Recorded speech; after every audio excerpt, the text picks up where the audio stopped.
The woman just wanted to take a photo, but to her surprise the sail behind her suddenly moved, sending her into the sea. The man immediately threw out a life ring and told Tina to go below deck for a blanket. As she searched for the blanket in the cabin, she accidentally discovered a weapon hidden under one of the seats. This shocked her. Fortunately, her mother was successfully rescued by Mike and brought back aboard, which relieved Tina's anxiety. That night it seemed like Tina suddenly heard something. She stuck her head out from the cabin and saw pirates with guns on the deck. She was terrified. Quickly she grabbed a handgun from under a seat, preparing to fight back, but as she peeked out she saw her mother shot dead. Mike was also hit by a bullet. Panicking, she hid in a corner, barely avoiding the pirate search. After hearing the pirates leave the ship, she noticed the ship was on fire. The pirates must have set it ablaze to destroy the evidence. Tina rushed to put out the fire with a fire extinguisher. By morning the ship was badly burned and even the sail had been destroyed. In the vast ocean, Tina felt utterly hopeless. Just then she saw a rope sinking into the sea. She tried to pull it up and discovered that the other end was tied to Mike. She pulled him back onto the boat. Luckily Mike was still alive. With Mike's help, Tina managed to find a spare sail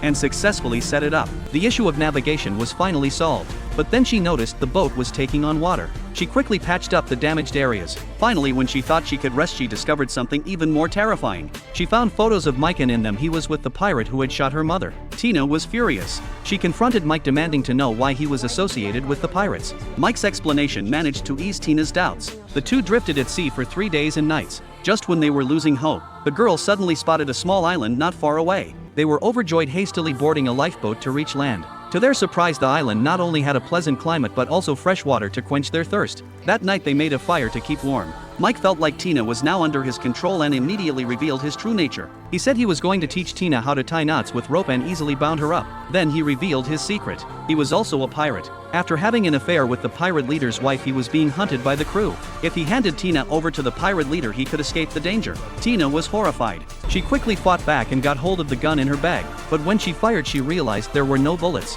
Mike prepared to subdue Tina, but she broke free from her restraints and ran into the jungle. By morning Tina tried to leave the island alone in the lifeboat, but Mike spotted her. Tina quickly hid. Seizing the opportunity, she tried to escape again. Unexpectedly, Mike lost his grip and fell off the boat. Tina carefully approached him, only to find he wasn't dead. She dared not stay any longer, paddling the lifeboat with all her strength, and finally made it back to the ship. After resting for a while, Tina woke up to find that water had flooded into the cabin. Before the sailboat could sink, she escaped onto the lifeboat. At that moment Tina broke down crying. After drifting for 3 days and nights, just as Tina was losing hope, she saw a large ship passing by. She quickly fired a distress flare and screamed for help. In the end, she was rescued aboard the ship. Looking at the crew members on board, the girl began to feel afraid. They were the same pirates who had killed her mother. Tina lied, saying she was going to take a bath, but secretly a bold plan began to form in her mind. Eventually Tina took down the pirate gang and saved the girls who had been kidnapped by the pirates.